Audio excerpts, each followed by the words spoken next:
Welcome to Flat Earth Debate Live.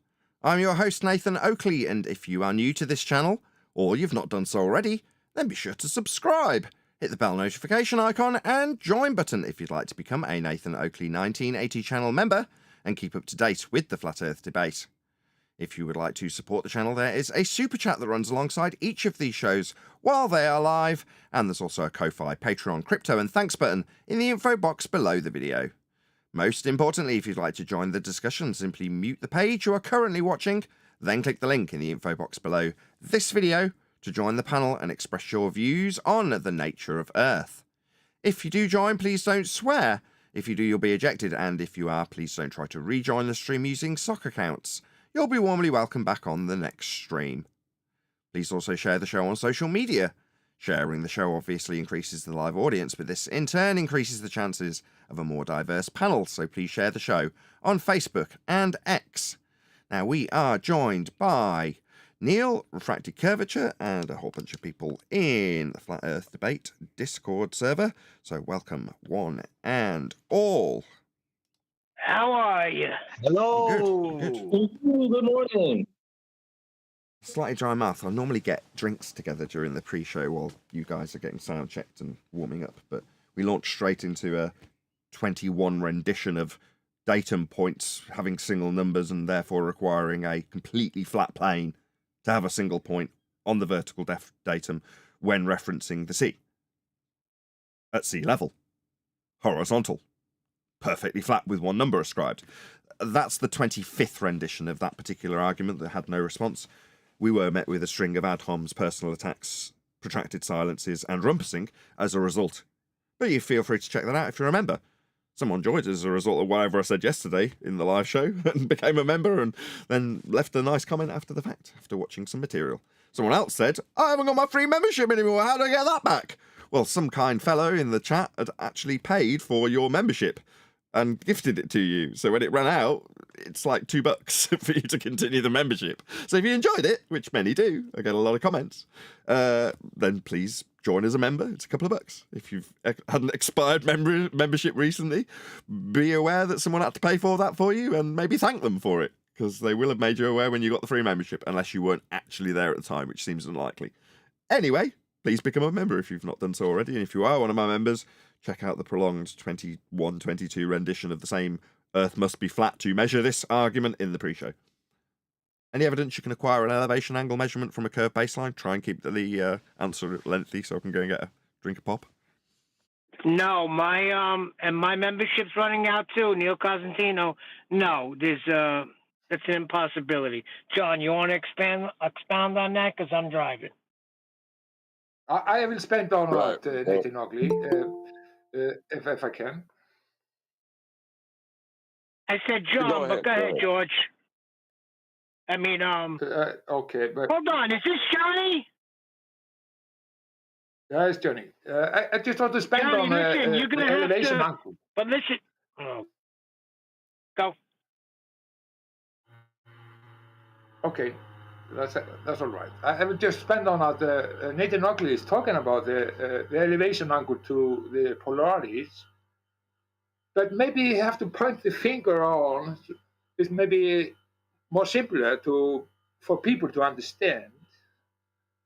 If you point out the circle of equal altitude to the GP of the polarities, we have circle of equal altitude around the polarities, and the polarities is in the middle of all the stars that's revolving around the polarities, and therefore we have the middle point that we call north.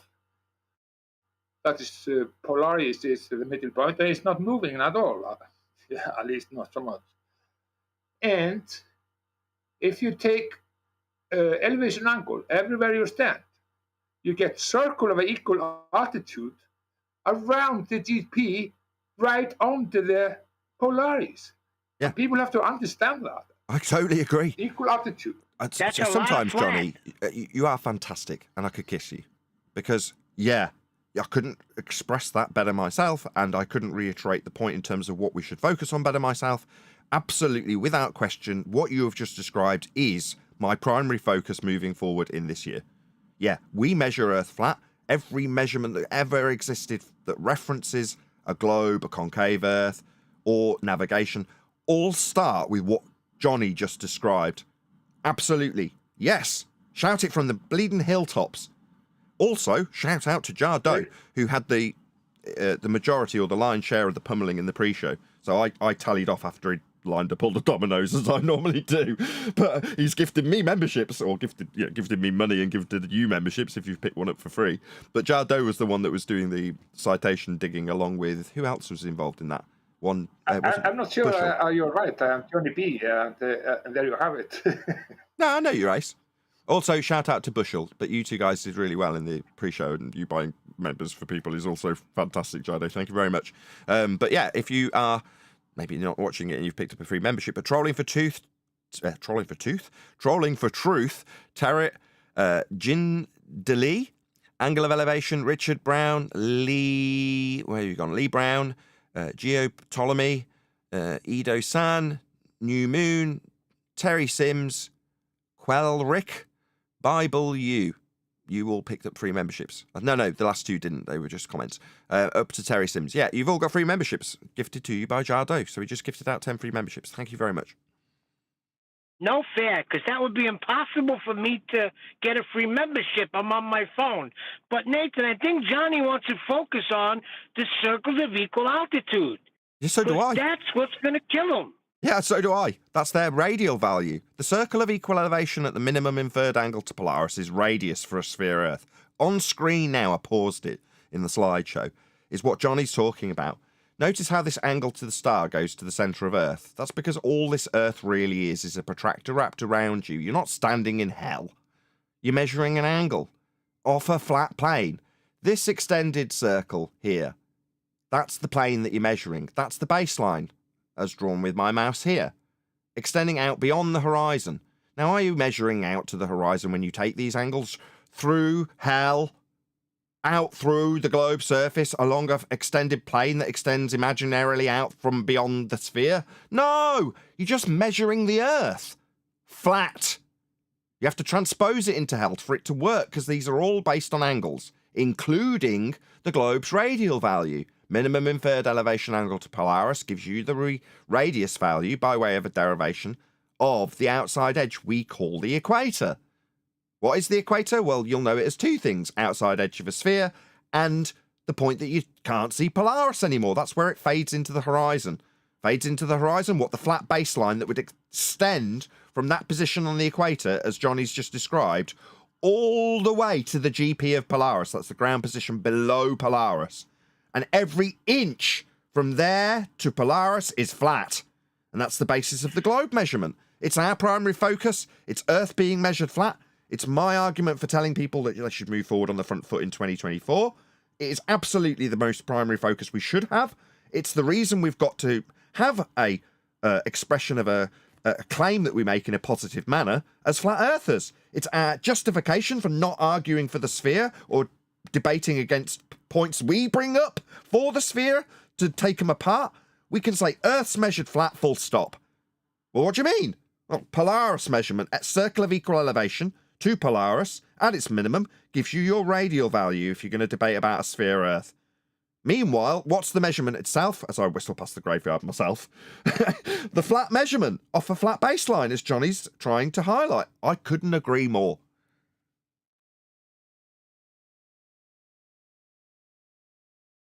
Me too. So that's 1 degree in the circle around the Polaris. 60 nautical miles every degree. 1 degree. That's point number 2. Yep, all flat. And every step up to it as you increase your latitude, as the star rises with respect to the horizon, every circle you would measure for your latitude is the same measurement. A straight line between you and the GP of Polaris, an angle up to Polaris to give you your latitude. That's the circle of equal elevation that latitude is. Flat Earth required. Now, here's a guy, Johnny, that was a captain on a boat who's done celestial navigation. How come I don't hear Bev How come I don't hear Elderbev? I don't hear them right now. Oh, I actually But looked as soon it up. as Johnny's gone, No, it they'll turned call out for you. just because he had a fishing rod and a lilo doesn't make him a captain. He had a rubber dinghy. That's all he To really. be a captain of fishing boat, you have to know the skill, and before you get that, you have to go through training and so on. It's not making me a specialist, but it's so simple. It's not rocket science. Oh, rocket science is not real either. Anyways, it's not real.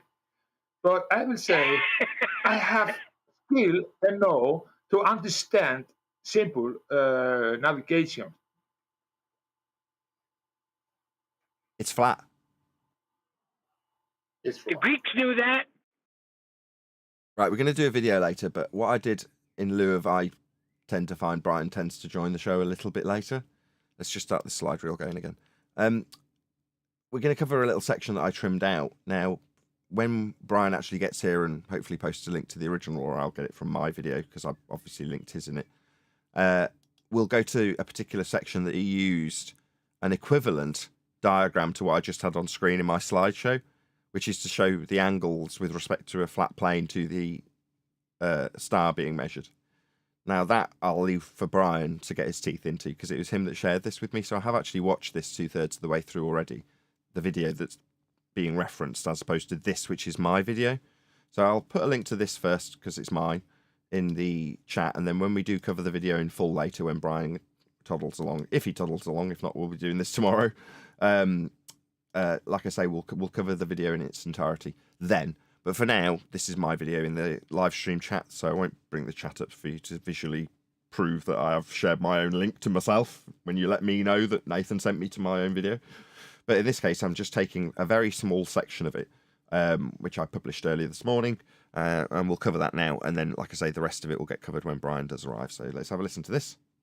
On the left-hand side, you can see the date, longitude and latitude. These angles are off a flat plane. As well as the zenith distance, both of Musita and of Alderman. Angles off a flat Earth are required.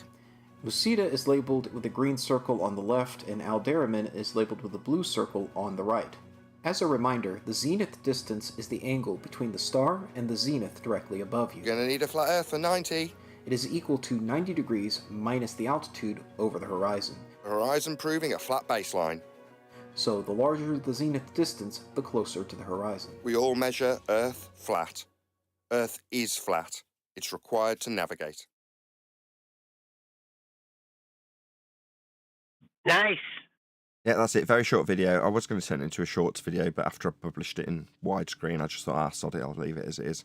So I just stuck it on TikTok in the TikTok format and didn't bother putting it on YouTube as shorts, even though it's less than 60 seconds. So it strictly isn't a shorts video. It's just a very short standard format video. Now, is there illustration to go with it? Yeah, of course I did. I dropped in half a dozen. What I didn't drop in was the one that's at 1 minute 11 on his own video. So in preparation for when Brian gets here, I'll actually bring that up now from my... So this is what I do, right? When I say to people, please put a link to my video in your video if you're to respond. Well, this is my example, right? Because this is my version of that. So he's made a video, and I'm coming along and going, right, I want to respond to you and show you how you need a flat Earth for these angles. What, minusing from 90? You mean like in a square box with like 4 90s in it? One of them's the baseline of the ground for the angle to the star, and that's a flat Earth, mate. Yeah, me going through that as a very short, snappy response. Obviously, I've been less concise because I'm on a live show now. What I've done is put a link to his video. So Astronomy live video, as in the original video, and then a comment that says, please let him know, at Nathan Oakley 1980 sent me. This is what I am hoping for when someone responds to us. And I say, go and let them know, at Nathan Oakley 1980 sent me, with the hope being that they would put a link to our video like I have done to them. And in this instance, because it's literally an edited video, there's the link to his video. You click on it, and obviously it takes you to his channel. So then you can gain the YouTube love that we don't get. So this is me doing it as a edited videographer, if you will, rather than a live stream one where I stick it in my live chat. Yeah, that's what I'm hoping for, because most of these guys won't do a live stream to respond to one video we've made. The chances of them being able to do it on the fly and let's not stereotype them, but for the most part, I would suggest that after 5 or 6 years of doing this, we've got it down pegged so that we're comfortable, relaxed, and it's off the top of our head that we're freshened up on every day to respond to stuff live. And much as I'm sounding like I'm blowing our own trumpet in this regard, we're a dab hand at it because we've been doing it for a long time. Most videographers aren't daily responding to material. So therefore, on the most part, it's going to be an edited video that we get as a response if we critique someone else in terms of their nonsense and flat earth requirements for their globe proofs that they're offering that aren't. So anyway, I've got this queued up now, so I might as well bring the diagram up that I was going to suggest that we had a look at, though, because he used, as you ask about diagrams, just an absolutely brilliant diagram. Here we go. So this is how he described the angle measurement. And you're like, yeah, what have we got here then? Let's make it big. We got a flat plane represented by this white circle. You got you at the center of that circle, that's flat, and then an angle out from your zenith. Okay? Yeah? That would be vertical with respect to horizontal, obviously at a 90. And if you're going to get a zenith to the star as described in the video, although I'm kind of stealing Brian's thunder, we'll get to this. He's describing having the zenith below the star. You're like, yeah, the zenith below the star's got 90 to your position, you've got 90 to your zenith, and then there's 90 to the star along the sky. That's how this all works. All this is the protractor that's wrapped around you, if this is you measuring an angle, right? This is just a protractor. Yeah? You're standing here on a flat plane. This is a protractor. Unless you colour it in with lots of pictures of maps and stuff. Then you can pretend it's the globe. And that is precisely how they made the globe. With flat earth elevation angle measurements described with a protractor wrapped around you, representative of a flat sky and a flat ground, and the angles of the stars as they move away, reaching closer to the horizon by measurement. That's just a protractor that they call the globe, that you're not standing in the centre of. Anyway, we'll get more of this when Brian arrives. Do we have any answers to housekeeping questions? We've been out on the tour for a couple of months now, right? We've been doing the spread the good word nonsense in the other Discord servers. Did we get any housekeeping questions out of that process? Like any evidence you can have gas pressure without a container, for example? Well, they tried, but you heard what they said. I just kept hearing about containers all the time. Every time that subject came up, all we got was told about containers and how they weren't containers. And if I had more containers and transfer stuff from one container to the other in existing contained gas pressure, that's gas pressure without a container. We are talking about the gas pressures because we have different... Oh, Johnny, spit it out, man. We have a different density of the gases. We have different density of the gases. You mean you're witnessing gas dispersion, as in gas pressure gradients as gases disperse and cycle? Well, let's put a name on it. The moron was omnivore, talking about gas pressure without containment, and all he was talking about was existing gas pressure. Yeah, I know. They all appeal to delta X. Let's start our example with existing gas pressure and show how we can have a differential within it. It's like, where'd you get the gas pressure from in the first place? And then the people don't understand. We heard someone in chat, someone in Discord saying he said a can when he gave the demonstration of the soda. Yeah, when he cracks the can of soda, it's already an existing gas pressure. So people are getting duped. Right, but the differential they're appealing to has to deal with elevation. That only happens on a flat plane. Oh dear. That's a good point. When you're describing how much the gas is dispersed, therefore at lower pressure with elevation, the elevation itself is going to be with respect to sea level. Therefore, you will need a horizontal plane of reference to describe the dispersion of the gas. And the dispersion of the gas is adequately described in terms of that process by the second law of thermodynamics, a description of that which occurs always. And in said description, gas disperses into any area of volume available to it. Ergo, the sky is not a vacuum. If the sky was a vacuum, then the gas we are breathing at high pressure would fill the availability of volume and not cycle back down again, because it would have nothing to press on. So we can't have gas pressure without containment. The sky is not a vacuum. Outer space is fake. Ergo is about there's a lot of misunderstanding about the gases, and then I are talking about voltage. They are talking about the gases close to the surface. It's because of you have a different density of the gases, and the gas is not expanding in all directions. It's because of the gas pressure. It's because of all the gases around. That's just they need understanding how it works. If you have a heavy dense gases, they will expand over time, but yeah, it will be close to the ground longer than lighter gases or No. less dense gases. No, it doesn't work like that. Right? So, Is I wrong about that? no, Johnny, that's a misapprehension. So if you've got what you call a heavier gas, what are you talking about? All gases behave in the same way. So if you have a gas that's made its way up into a house, for the sake of argument, yeah, and in so doing, it, number one, puts a higher pressure in the house, number two, has to disperse through existing gas pressure. Now, predominantly, there's gaps for it to make its way through, but there's also high concentrations of other gases to collide with. So that slows down the dispersion of the gas as it tries to work its way through the gaps up, away from the ground it came from. So in all instances, without exception, it's making its way up. But people show you, oh, well, look, with our plane of reference, with 0 being the ground, it's like, where did the gas come from? -1. Because it's made its way up to the ground, and now is starting to dissipate into the existing gas pressure, upwards and outwards. What do you know? As it does so, that would be dispersed through the existing gas pressure that must be contained. It becomes less. It's dispersing. So, of course, the concentrations are going to lower. Well, that's true for every gas.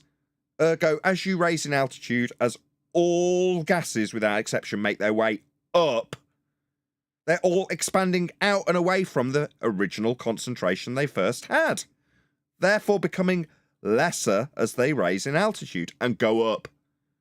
The very fact that we have a gas pressure gradient, number one, defies the notion that we have a downward bias from any claimant, but furthermore proves the original assertion. The gas is dispersing in all directions, regardless of its impediment from other gases that are already in existence. And you're not going to be able to describe that pressure gradient without Earth being a horizontal plane of reference. Exactly. It proves a flat Earth, as all roads do, lead to a flat Earth. In this example, the reference to sea level for the altitude of the dispersed gas that made its way up, defying gravity, and proving that space is fake, requires a flat plane to make the assertion. We've whistled past it for 10 years. Anything out? What did we get any evidence out of the trips that we've had so far, as we've been doing them since, what, January? Must have got some housekeeping questions asked and answered, surely. What about the molten iron core? We're talking about it more than ever, strictly speaking. When we talk about elevation angle measurements from hell, what we are talking about, if you actually colour in this blue section, or whatever colour it is, I'm colourblind, if you colour in this dome with a globe and pretend that this angle measurement is real, then the angle measurement comes from the centre of hell, where the molten iron core is claimed to be. So we are talking about it quite a lot. So surely we must have asked, is there any evidence of a self-perpetuating molten iron core at the centre of the globe Earth protractor? Well, there was a guy talking about the Earth sonograms the other day. He wasn't talking about Earth sonograms. Was he? Was he talking about P waves? He What was was he making a talking about? claim about P waves and S waves. Earth sonogram. Was he? Who was talking about Earth sonograms? I vaguely remember actually how you said it. Oh yeah, there was a guy with a seismology claim. Yeah, yeah, he's the one that said that they were getting an angle of return and admitted to the angle of return. He just wouldn't give with what respect it was to. I haven't released that yet. That's why if you're not a member, you won't be familiar with what we're talking about right now. You'll have to become a member to watch it if you want to watch it immediately. But it's the last. Was it Friday? Yeah, it was. It was Friday's show. In the pre-show, that's what we were arguing about. Exactly that. Is that correct? My memory's so vague. Yes, that's correct. It was at the politics server. Right, in the pre-show. Yeah, so you'll have to be members only. It will get released eventually. So if you're not a member, I don't put it behind a paywall so that I can bleed people dry for the truth or withhold truth or any of that kind of crap that sometimes people level out. Or I do it primarily to make money. Obviously, I've got to pay the bills. But ultimately, I do release this stuff to the public. So if you don't want to become a member and you don't want to give me a couple of bucks a month to watch these videos on the membership, you can just become a subscriber of my second channel. So the Nathan Oakley channel, so minus the 1980 and with a gap between the two names, just Nathan Oakley YouTube channel, has the Uncut and After show released, I don't know, 3 or 4, maybe 5 days, depending on if it's a weekend, after they're recorded. So there's a good chance that that particular show will come out in the next couple of days anyway, maybe on Wednesday. I think it is on Wednesday that it comes out. So in 2 or 3 days, you'll get to see it anyway. If you can't bear the thought of not having got a reference to what we've just talked about, then just check out that on my second channel and become a subscriber, and you'll just get the members only material for the most part after the fact. What else? I'm trying to summarize it. Go on. I was just going to say that gentleman was bragging about telling a flat earther off for making a seismology statement, and he wanted to say that Earth was a globe because of seismology and the sonograms. I think that is what he called them, of Earth that they had done.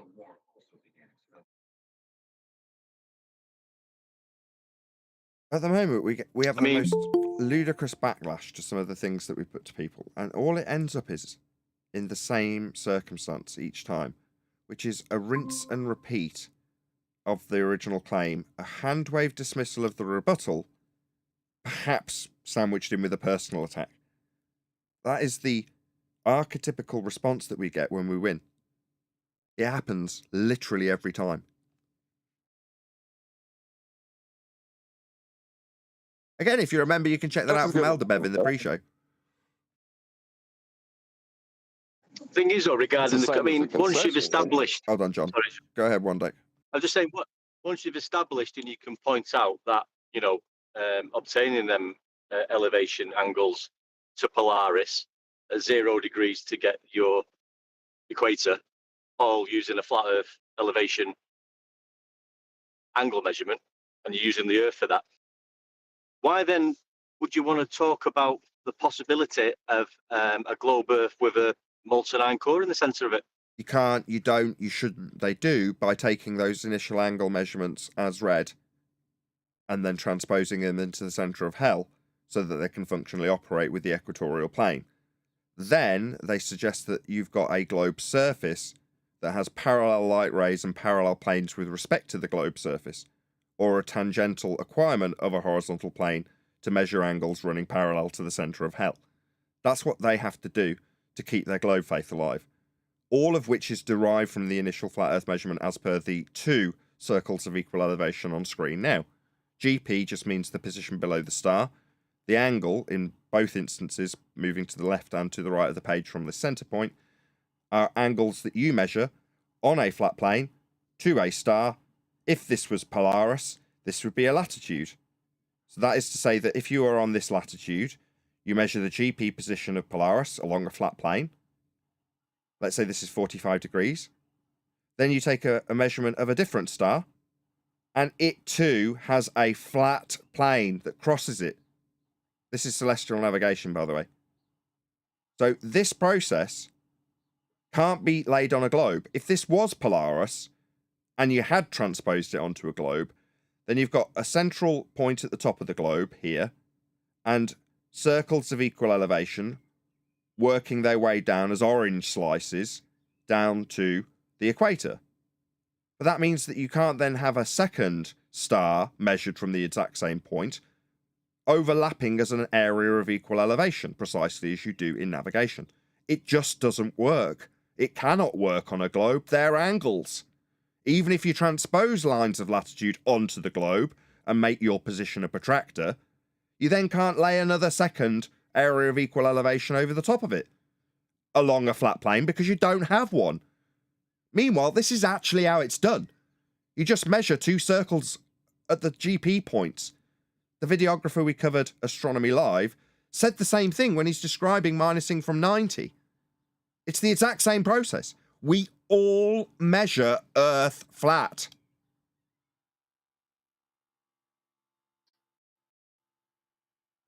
That's the Molten Iron core. Nathan, can I do a sound test? Because you were not hearing me before. I was trying to talk. Can you say if you can hear me now? We can, but try to enunciate because it's very difficult to understand you. Okay, but I want to ask John one question. Is that possible? I think you said I want to speak to John. Yeah, go ahead. Okay, we were talking about the gas pressure. There are a lot of misunderstanding in the community of the Baltards. They are talking about the gradients and gas gradients or whatsoever. We are talking about in our realm that we are living in, we have gas pressure. And the Nathan was talking about, he didn't really understand what we were trying to talk about. It was we have a different density of gases. And the different density of gases, if you have heavy gases, it will stay longer to the surface. It will not go in all directions because of pressure from all the gases and the they do. And the gradient. Yeah, they do. All gases do that, without exception.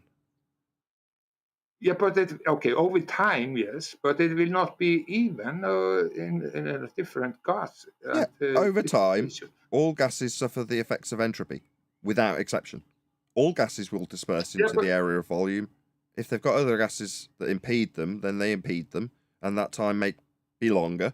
If you restrict the availability of opening away from the container, like you put it in a really long pipe with a tiny little hole at the top, then obviously you're going to slow down the effects of entropy, but that's all you're doing. But the effects still take place in the same way. Dispersion. Up in all instances away from the ground for gases. My question is to John, what John think about it. It was a question to John. Okay.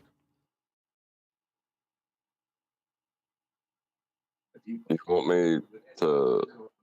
Well, when you're describing the density of gas, you're having to talk about the intramolecular bonds because there are no intermolecular bonds. So you don't really get the same concept of density that you would with a solid or liquid. So it's better to say that the pressure is greater at the surface than the density. You understand what I mean? Yeah, it is because of the pressure has to be greater on the surface. Is that right? Yeah, the pressure is greater where the gas is produced. And then there's other things that affect the dispersion of that gas from that horizontal baseline. Yeah. Any more? And then people have to understand that the gradient is also because of the temperature and other things that came into the play because of our dynamic system. And over time, it has different density.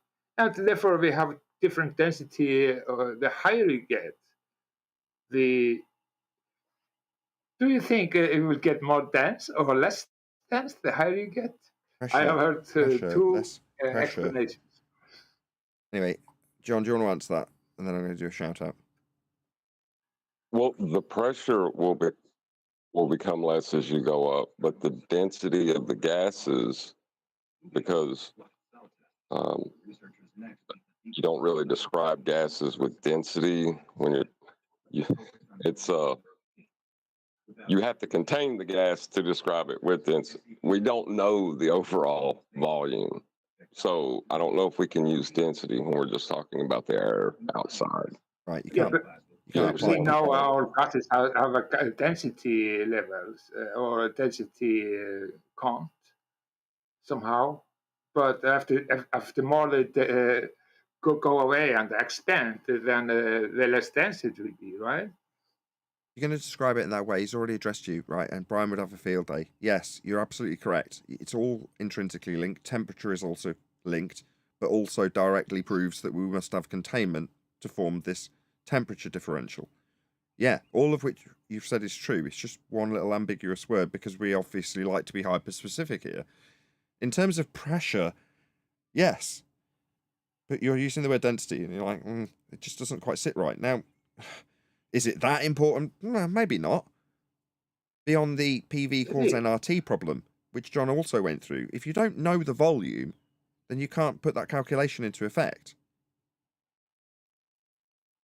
Anyway, I want to do a shout out. So can we just draw a line under this, Johnny? I know you want to get the last word. I'll let you have it. Oh, no, it's okay. Okay, perfect. Okay. I want to do a shout out, right? And I'm going to stress the same as I have done in the past when I've shouted out Bible U, because generally people hearing me shout out a channel with Bible in the name are going to assume that everything's Bible related. And it is, mostly. But that isn't necessarily why I recommend this channel so highly. In other words, this isn't necessarily just for people who want to learn about the Bible. Far from it. If you want to learn about hermeneutics and Bible literacy, you'll still get that from Bible U or Paula. But if you want to learn about primary source research, translation, etymology, just good historical standards of evidentiary research, then you'll get that in spades from Paula's channel. And that is where I get goosebumps promoting her, because that is the essence of what we do here when we're not debating at a scientific standard. We have to employ other standards. And they also have an attainable level that most reasonable people can reach if they understand what that standard is. That's where the problem lies, and that's where Paula comes in, because she deals with that head on by discussing it in terms that you may, I'll be honest, some of them may be new to you, but she's got a live chat, she does run live streams, and you can ask her questions. She's very accommodating, and she should have a bazillion subscribers, which she doesn't. But the standard is as high as it gets. The subject may be the Bible, but in terms of having a book with a high historic standard of evidence to refer to, you can't do any better. So as far as I'm concerned, the fact that it's Bible focused is a double win in terms of learning about etymology, historic standards, primary source research, all the things I've just gone through that Paula does so well. So I want to properly promote her. I've done it before and I'll continue to do it until she gets rubbish, which is unlikely. So yeah, go and check out Bible U's channel. If you haven't done so already, subscribe. You will learn something. And if you pay attention for 20 minutes and don't understand, ask. Because you'll benefit greatly from learning methodologies that you perhaps haven't been exposed to through standard education. I've learned loads from Paula, and I can't recommend her highly enough. She's got a show that's coming out later, and I want you to all be watching it in 3 hours' time. So if you're not subscribed, there's 112 people watching now in my live stream. You should all immediately now go and click that button that I've put in the live stream chat and put your subscribe next to Paula's channel. Do it now. What are you still here for? The numbers should be going down on my show. Go ahead. Right now, Paula is ace. Outstanding. Plug, Nathan. Yeah. I mean, I wouldn't call her my favourite. Well, that would be John. We all know that. Did you bring your apple today, John? Oh, they're attacking you now, John. Oh, I like this. This is changing to John being an ass kisser, has it? I like it. I wasn't paying attention to most of that, but yeah, I already given his apple. Yeah, that's the way to ride this. Another complete untruth. So it's gone from me having a favourite to John being an ass kisser. Yeah, right, whatever. None of which is true. Well, according to Dell, we're stupid because celestial navigation does not prove the Earth is flat, Because he could accomplish it with a plumb. All right. What about the A plumb with zenith respect of to the what? star, though?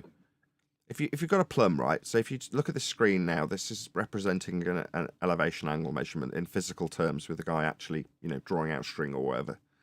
Anyway, so he's got his baseline and he's got his angle up to the star. So what you're suggesting by Dell's standard is that if you drop a plumb, you can then measure the angle from the vertical to the star. Yeah, you can, but you've still got to have a baseline with 90 here between you and the ground position of the star. So yeah, you can get the angle from plumb, but you need a zenith for the star, otherwise known as ground position. You're going to be making a box, yeah? So when we say you minus from 90, yeah, to get the circle of equal elevation, and then times by 60, that's nautical miles, that gives you distance. Minus from 90 times by 60, what does that mean? It means you're taking the angle and minusing off the other triangle. Minus from 90. That calculation gives you distance. When you times it by 60, it gives you the nautical mile distance. That's how this functionally operates. Now, the initial angle measurement, if you say, I'm getting it from plumb, what is plumb? 90 degrees to horizontal? Like perpendicular? This is their crap argument. This is, for some reason, we're getting attacked from our own side. And I'm certain I've heard Paula say this in the past. When you know you're over the target, when you're getting a lot of flack. That's precisely what we're getting. I don't know why. Shout out to Chow Young Cat for the super chat. Really appreciate the support. She gives me a thumbs up. Super sticker. Thank you very much. He also said that he was trying to get me to prove my claim of stationary Earth. It's not a positive claim. That's what I said. I said, I'm not making any claims anyway. And he said, well, you have extraordinary claims, then they need to be backed. I said, I'm not the one with the extraordinary claim. You are. You're saying Earth is rising up. Now show me the proof. Let me break that down for everyone sat listening. I use my words intentionally. If you are currently sat listening to this show in a chair, not moving, and I come along and say, well, obviously you're moving upwards at 1,000 miles an hour. And you look back at me and go, no, I'm not. And I turn around to you and go, prove you're not moving up at 1,000 miles an hour. That's an extraordinary claim you're making. What? That's what he's doing. The extraordinary claim is that we're moving. You only have one vector. You need two vectors. Something with vectors. Who cares? I don't know. This goes back to his throwing his bottle out the window thing. Fine. You can toss bottles out the window all day long. Meanwhile, you still aren't proving your extraordinary claim that the ground is moving. Same for ballers. You're the ones with the burden. What do they use? What, Coriolis effect? That would be to say that the motion of the stars at 15 degrees an hour is as a consequence of Earth turning beneath at 15 degrees an hour, causing a not actual deflection of the stars and anything not attached. Well, we'd notice. You'd go up in a hot air balloon and Earth would turn underneath you so that you could observe that 15 degrees an hour drift that they claim as proof. We don't see it. It doesn't happen. Ergo, there's no proof. Burden fails. What's that? I've now got to prove we're stationary? No, I don't. No, that's not necessary. That's not a positive claim I have to justify in any way, shape or form. It's the default position. There's no proof needed. You and your extraordinary nonsense about us spinning at 1,000 miles an hour at an equator value measured off a flat plane with this measurement on screen isn't going to cut it. I don't have a positive claim here, Neil. Neither do you. We don't have any positive claims of movement or non-movement or anything of the sort as a flat earther. You don't need to defend it, justify it, or even debate it with them. Ask them to prove their burden. It's theirs, not ours. When they say Coriolis, debunk it. No, we don't see that effect. Nothing's drifting. If bullets drift as they're fired from snipers' rifles, so you have to track the target, that would mean Earth turned underneath the bullet, wouldn't it? Well, then Earth turns underneath aeroplanes and you if you jump up and down. That doesn't happen. Certainly doesn't happen at 1,000 miles an hour on the equator. Doesn't happen at all. I told him he wasn't original anyway. Einstein beat him to it. He's just a copycatter.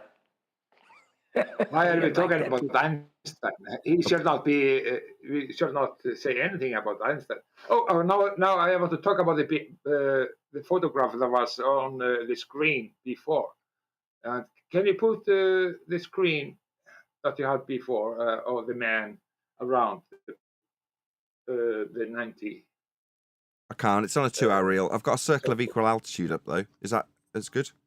Okay. Anyways, if the man that was looking at to the GP and on the point, and also that's on the circle of equal altitude that you see now, if you go around and the man is just take a circle around it, right in same distance in all directions because there's a circle around it.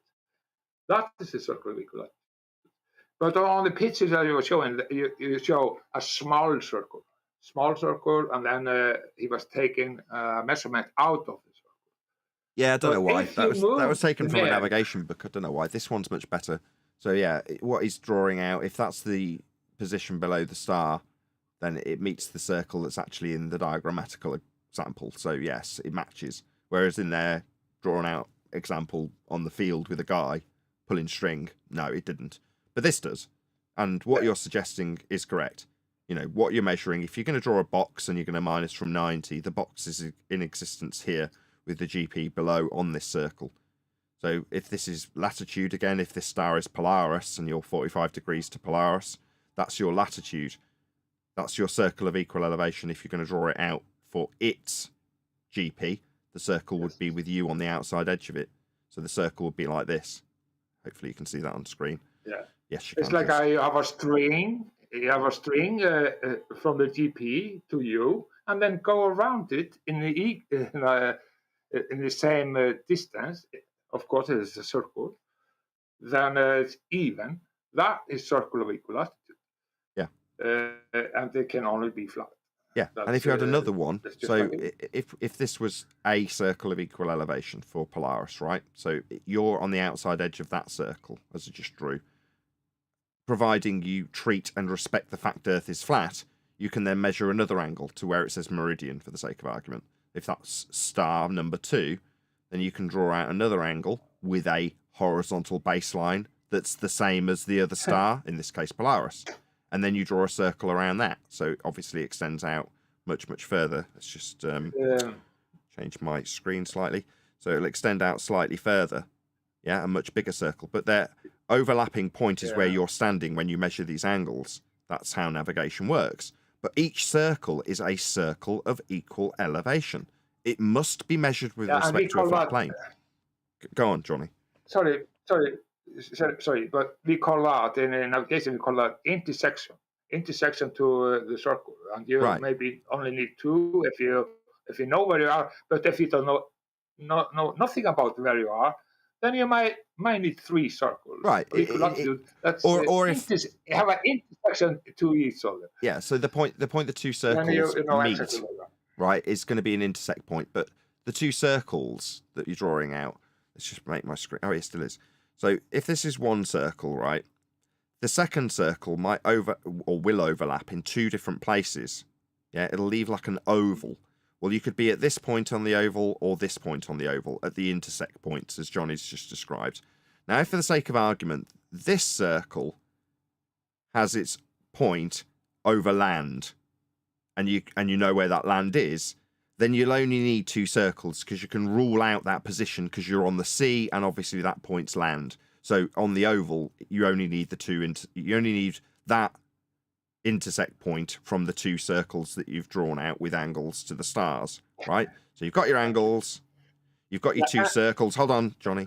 You've got your 2 circles and you've got 2 intersect points and one's over land. So you know you're there. If, on the other hand, both of those 2 points where the 2 circles you drew out overlap are both in the sea, then you could be at either of them.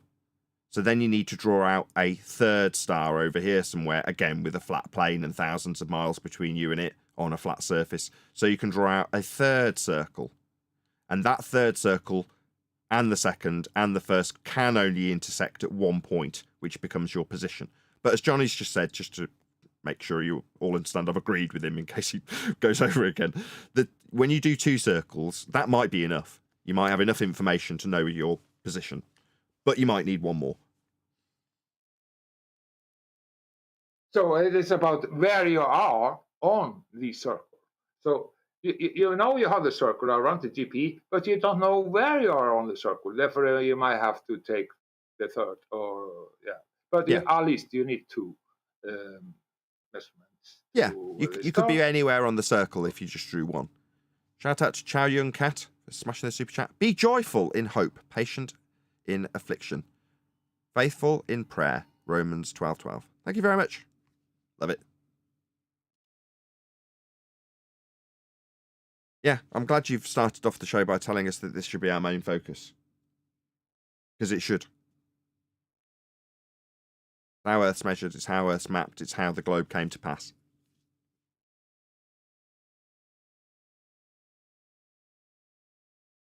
What about any scientific evidence? Did we get any of that on our travels? I vaguely remember lots of stony silences when asking for scientific evidence of anything when we were out in the various servers. Seems to be an impression out there from a lot of people that the measurement of something is scientific evidence.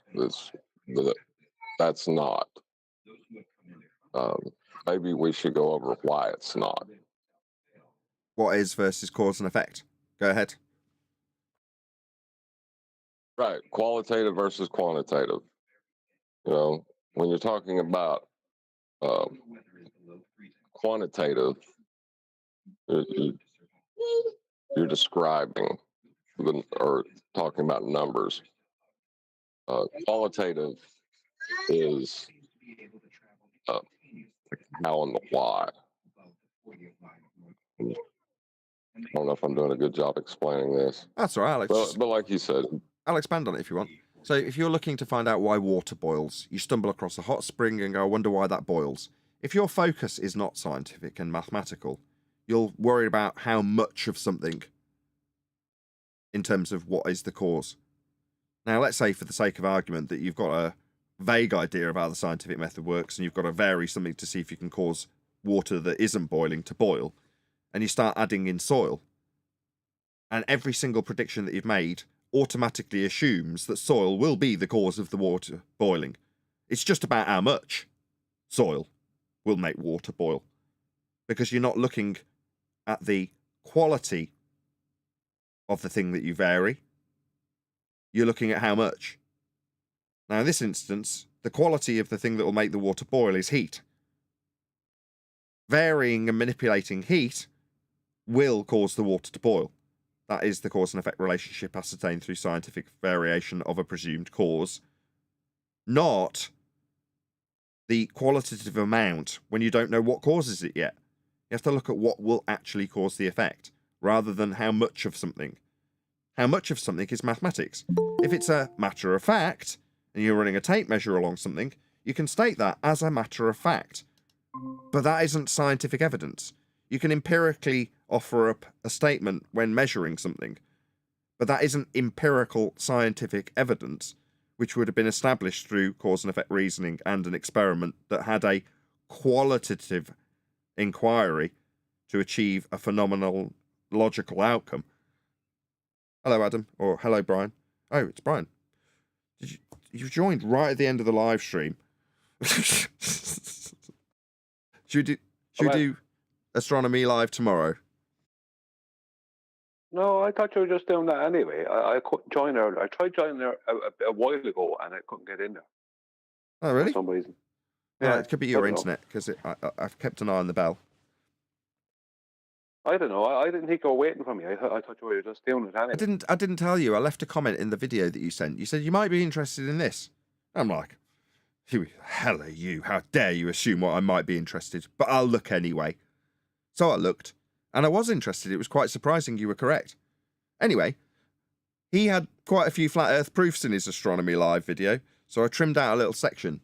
For those of you 113 people that have just joined us and haven't seen this from the start of the live show, I'll play the clip I trimmed out, Brian. What I want you to respond to specifically is about 30 seconds worth, and we've got 4 minutes left on this live stream. So can I just get you to... I'll play out a section, listen to it, and just give me... I'll tell you when I stop, so don't interrupt it. I'll stop at the appropriate moment when you've got all the stuff that you need. And then just free for all respond to it. Okay, Brian? How's that? Oh, yeah. Okay, listen up. And actually compare this to the globe and see what the globe predicts in terms of the motions of the stars. In fact, we have a specific request here from Matthew to analyze the zenith angles of the stars in the video. He claims that they shouldn't rise according to the globe. So we're going to find out what the globe really predicts. In fact, do you remember that particular star that Taboo Conspiracy was pointing out throughout the video? He doesn't know which star that is, but thanks... That's probably enough. I'll just go back to the screenshot of the bit. You probably aren't looking at it in the actual video, but he uses a diagrammatical example for zenith angle, and it's you on a flat plane with a dome wrapped around you, representative of the angle measuring tool known as a protractor. No globe, no celestial sphere. But that's his diagram. So go ahead, Well, Brian. that is his celestial sphere. See, that's the thing about it. All they do, and this is what he tried to call gibberish when I said it to him. All they actually do ever is they're taking an angle to the celestial dome and their own celestial dome, and from a flat plane, they're taking it at equinox, which means that the equatorial plane extends out into their celestial plane, making it a much huger flat plane, and are pre-assuming that the celestials are moving and they're stationary. And in between that, and mathematically, when they show this in orthographic view with this dome over a flat plane, right? Because that's how the celestial dome, that's how it's represented mathematically, if you know what I mean. That's how they represent it in orthographic view. Now, in reality, it's between two flat planes, that angle. But that's the only way you can view it in reality. But what they do is when they show it orthographically, and you're well aware of this, and they just place a little globe in between it. It's like they place a little hemisphere in between. It's like, where'd you get that from? You're measuring from the flat plane, and you're placing this hemisphere point in between, and the angle line is going through this hemisphere as if you're at the center of or at the center of a globe. It's going through the hemisphere and up to where it's meeting the celestial dome. That's all they're doing. It's a pure hijack of the celestial dome, and they try to do the same in celestial navigation in the more recent ones.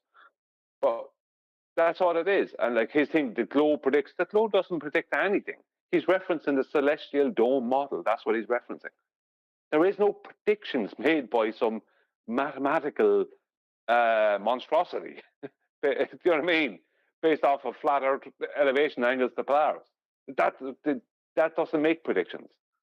He's crazy, this guy.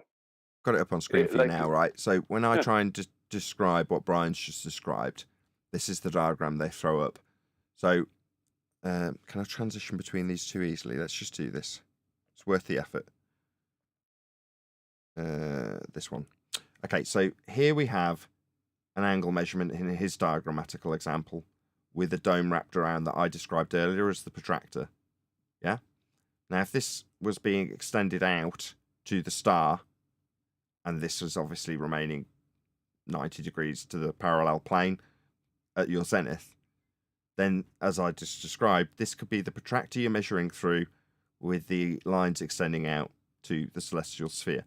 Now, Brian's just said, well, why do they plonk a globe in the middle of that? Let's go back to the other diagram.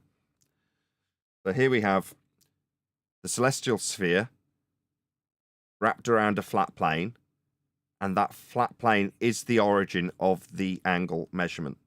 You are taking the angle measurement from what is labelled in this diagram as centre of Earth. Now, you're not ever measuring from the centre of Earth.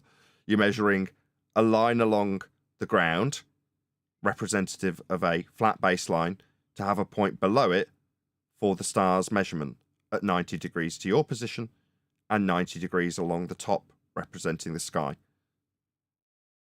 Your co-altitude, right? Minus from 90 times from 60, times by 60 gives you this box. Now, obviously, it's going to be slightly skewed because I'm drawing it out in the celestial sphere. But each of the lines that I'm drawing with my mouse has a 90. Yeah? 90 here, 90 here, 90 here, and 90 here. It requires a flat Earth to measure this. The only way they can suggest it works is putting it in the center of the ball. Now, the ball itself could be depicted with maps on it using the lines of latitude getting bigger as you move away from Polaris. Ergo, it's moving around a curve on a ball? No.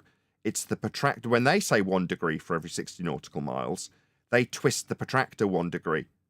In reality, it's a measurement off a flat Earth. Just go to the next diagram. This is what we used when we were referring to Dave McKeegan. So you've got a equatorial plane with the equatorial mount leveled to it. So you can take an angle from the flat baseline to the star that you're tracking. Again, a stone cold flat Earth measurement and requirement. The derivation thereafter comes to give you the globe belief. Here's another example. Observer for an altitude angle to a star. Azimuth along the baseline. Flat. Zenith being the position directly above you. GP being the position below the star, although it's not labelled in this diagram. Flat baseline with 90 degrees between you and it in all examples. Last one. You at the centre of hell with the angle measurements being described. Yeah? So it's just you inside a protractor. But they would infer that the protractor's got mapping on it when you're measuring the angles from the centre of it. That's how the globe has been formed. You on a flat plane, that's this section, measuring angles to stars. And if there's a star directly above your head, so for this particular verbal explanation, ignore the left-hand side of the image and only focus on the right-hand side of the image, with this being the orthographic view of your measurement. You have a star directly above your head and you at this point. Each star that you can measure from your position is going to get closer and closer and closer to the horizon representative of the flat baseline. And when the star is no longer visible, what Globers call below the horizon, it just means it is beyond your measurement in this protractor-based view, with the angle measurements being the angles on the protractor, transposed by way of Polaris measurement into a globe map wrapped around the protractor at a radial value of 3959. That's how they've turned a flat Earth into a globe. About as cutting edge as we can possibly be in this show. This is about as high level as it gets. But the simple long and short of it is if you only understand how you take an angle measurement to a star, then you understand how Earth is measured flat. And in the video from Astronomy Live, that is precisely what he describes. I thanked him in his comments for this screenshot. Thank you for the flat Earth angle measurement screenshot. I'll be using that. Thank you, Brian. Have you got anything else to add? Yeah, he literally, a couple of things on that guy. During his video, no, just on that point there, he literally kind of started trying to come back to you and tried to tell you didn't understand. He tried to tell me, what I didn't know what you're talking about. He tried to tell me the same thing. It's like, no, I know exactly what I'm talking about. You just don't know what you're talking about. You're living within a paradigm that doesn't exist, only in your mind and in the minds of other people. You know what I mean? That's what I like. When he was referencing aircraft, he was like, he's proof that the aircraft was flying around the globe, and it was that the stars were doing something. It's like, that's what the stars. He was pre-assuming that the stars were somehow going to a globe's, that the horizon was a globe's geometric edge, and the stars were going into that, which they don't do, and that this plane was flying around the globe, holding an altitude above the globe. And I pointed out to him that how this was a load of rubbish. I pointed out to him where his problems were. Pointed out to him about how obviously doesn't know what he's talking about when it comes to airplanes and the lift effect. And all he could do was call it gibberish. He said that's a load of gibberish. Gibberish. That's what he called stone cold facts. Gibberish. That's what you're dealing with there. I mean, is the guy stupid? or is the guy just completely brainwashed? I mean, how could you describe him, Nathan? Brainwashed from his video. I only watched 2/3 of it, enough to get the general gist. Well, that's his rebuttal gibberish. That That was his rebuttal. I read his Gibberish, rebuttals. yeah. Brian left a very concise 2-paragraph long comment, which I read, and then his response to it was, "You just talk a load of gibberish." Anyway, if you like Brian's sentiment in this regard, it was his video link that got this discussion going, because it was him that sent me that video. A link to Brian's Logic channel is now going by in the video description right now.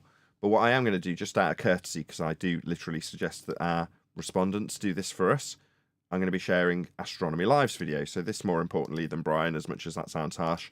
Please let Astronomy Live know at Nathan Oakley 1980 sent me. So I'm putting a link to the original video that I trimmed out that 40-second clip from in the live stream chat right now. So please do that as we round out this live stream and ask people to stay tuned if they're watching, excuse me, on an after show. So I burp up a bit of my cherry coke that I've just swigged down. Excuse me. So yeah, please let Astronomy Live know at Nathan Oakley 1980 sent me. The idea being that should he respond to our critique, rather than hand wave it as he did with Brian's comments, he would put a link to our video in his YouTube channel. Now, he has a equivalent size channel to my own, so it's very appropriate that I should do it to this extent with this particular videographer, because he's in no doubt seeking more popularity on YouTube in the same way I am. So I'm sure he would appreciate that. Obviously, it's symbiotic. If I was to share my audience with him and he was to share his audience with me, that's how we both grow in a mutually... How did he escape from the sanatorium?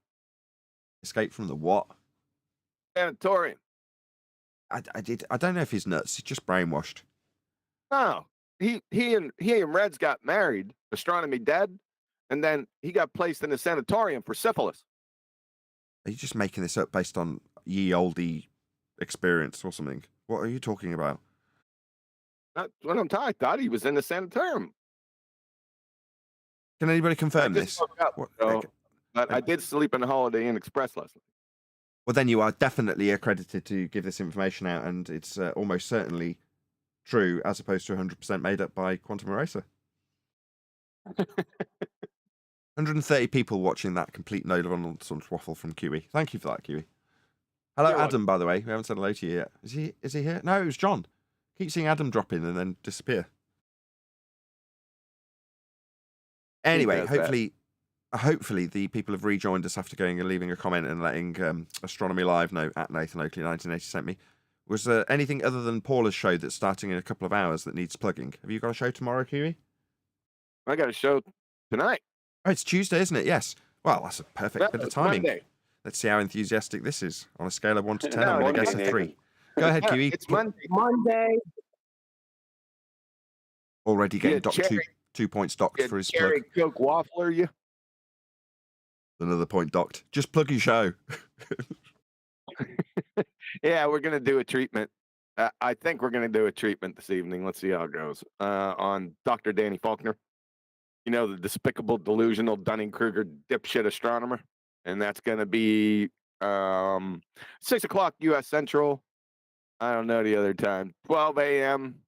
UK and something Aussie time. I can't remember. Yeah, keep the heat on. About midnight Aussie time, isn't it? No, midnight your time. 9 a.m. Aussie time. Something like that. Oh, okay. Well, cool. Be Here or Be Sphere. I haven't got a link because he hasn't actually published one for the live stream yet. But yeah, check it out on the Quantum Eraser YouTube channel.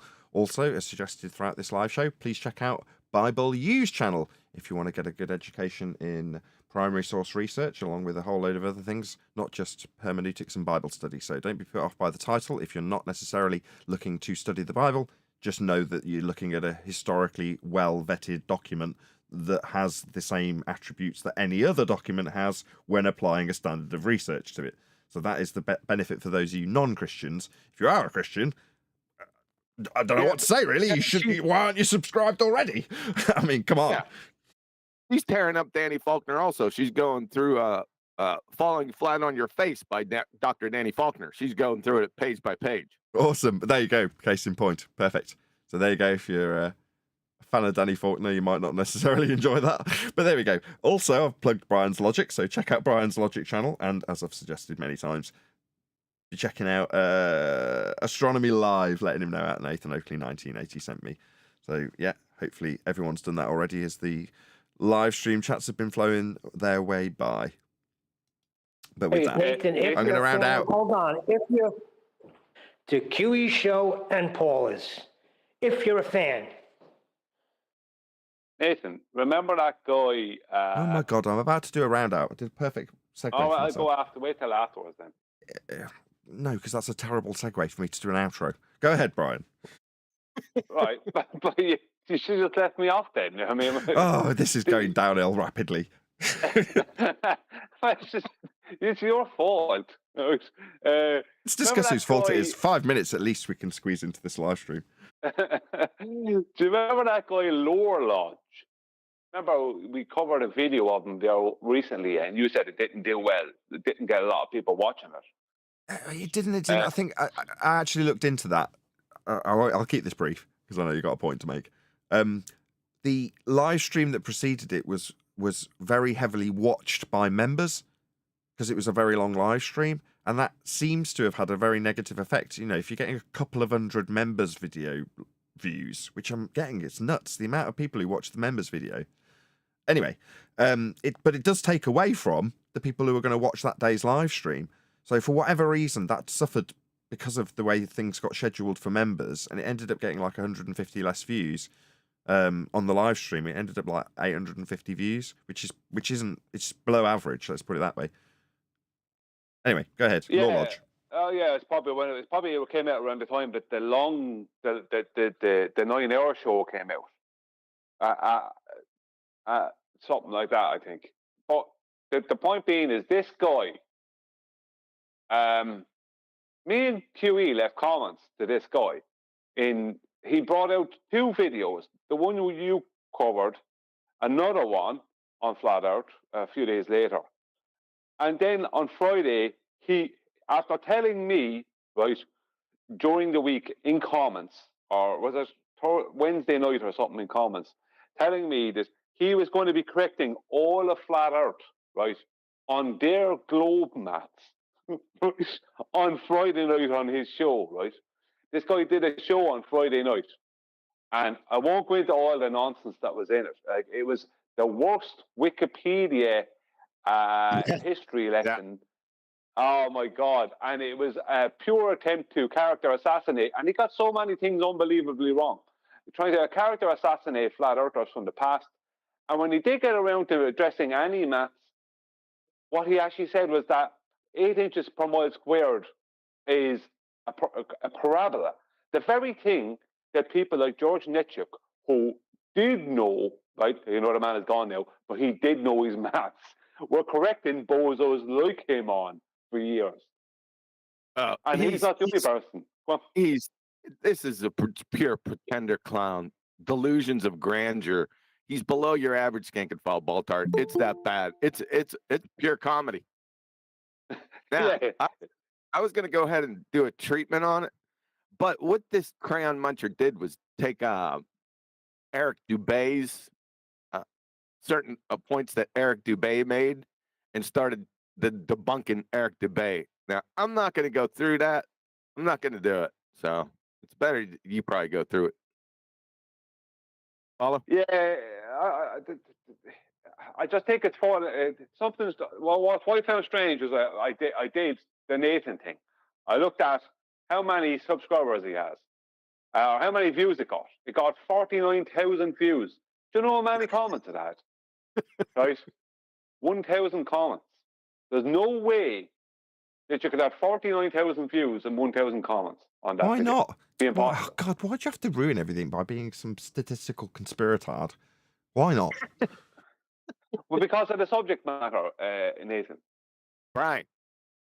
Yes. There's a lot of very, very silly and stupid people out there. There is. Maybe Just don't go down this focusing too avenue. much on I don't want to have to pull you apart on your statistical ignorance when it comes to YouTube stats. I just don't want to do it. Please don't do this. I'm not going to. I desist. calm down. It just didn't make any sense to me that he can have that many views and have only that little comments. That made no sense to me, considering the amount of comments I would get on a video I make in comparison to the amount of views. Yeah, don't worry about it, Brian. There's yeah, that we'll tear him apart on his the character and then what he says. Us retards will get him. No, I do. I like this guy. Flatside kind of covered him, but I don't really watch too much of Flatside now. I don't watch Flatside at all, to be honest with you. Flatside was kind of covering him, and I think he went into Flatside's chat on Friday night and started abusing people. Like, this guy's looking. It's like I was a subscriber of his, and he had a channel that was, you know, interesting enough. You know, it'd be entertaining. You'd watch and he seemed to be going after missing person cases and different things like that. But maybe that's stepping into this arena. Why, I don't know, and I just can't see it having a good outcome for him. Well, I like. Not that he deserves a good outcome now or anything, but I'm just saying it won't. As a comparison, right, to Law Lodge specifically, look at Deception Detective, who you introduced me to about 2 months ago, and look at his growth. Why? Because he's inclusive. So what did he do when we responded to an aspect of his video? We didn't critique him for being an anti-flat earther or his globe faith or anything like that. We took sections of his video and said, this is how this applies to our subject. So what did he do? Came along and went, thanks for responding to my video. Mind if I hang around in chat for a bit? Yeah, of course. And then after he went, we didn't hear from him again. You're like, yep, seems reasonable. That's the standard. So there's a good chance a number of viewers from this, let's say it's 5 subscribers from my channel that he picked up. Well, if he does that everywhere and no one gets a negative response from him in that regard when they're just trying to help, you know, we're literally, in that instance, we're not directly trying to help, but what I'm saying is we are promoting him. We're giving out his links to his channel and saying this guy's good and giving his examples, right? Well, the same could apply to Law Lodge, but for the fact that he's become an anti-flatty. So it's like, well, now we've got to critique your nonsense. But what does that result in? It just goes downhill from there. Now he wants to attack us personally and smear us as individuals. You're like, you're just going through the same tumbling down the hill that every anti-flat every flat earth has ever done. So you're not special. It's a shame. And Brian would have been a more receptive responder, a subscriber, had you have not responded in the negative fashion that he has. But this is triggering to some. It's like, why isn't Deception Detective triggered by us? We're talking about Earth being flat and he doesn't give a crap, does he? He couldn't care less. No. Yeah? Well, it's funny enough, I actually left a comment on the original video that Lower Lodge made about a week and a half ago. I left a comment saying, listen, I know all about this topic. I'm in it with years. I could be considered a subject matter expert. If you're interested, I'm willing to come on your show and speak with you about it. Or, because I had only watched 2 minutes of his video and I knew he had gotten everything wrong. I said, or you can speak to me privately. I don't have to come on your show. Like, so I was giving him the option. And instead of taking that option, he's decided to, brace against it as much as possible, be an idiot. And now he's going to get a treatment for some kind of shortcoming. And he's debating with it as well next month. And I don't care what's going on with it. Just based on what this guy is putting out there, I don't know what he's at. He's trying to really jump, but with it, regardless, even if Witsit talks about ether all night, Witsit will make him look like an idiot. Right, with that, I am going to say, if you are watching this on either Nathan Oakley 1980 or Nathan Oakley Primary streams, then stay tuned, as there will be an after show to follow. Unfortunately, though, if you are watching this live, this is where we bid you farewell. So, another massive thank you to all of you who gifted memberships, picked them up as a free member, liked, commented, shared, subscribed, and all that good stuff. Of course, a massive thank you to today's Discord and G+ panels for making today's live show possible. Stay tuned if you're watching on an after show. I've been Nathan Oakley, and I will see you all in the next video.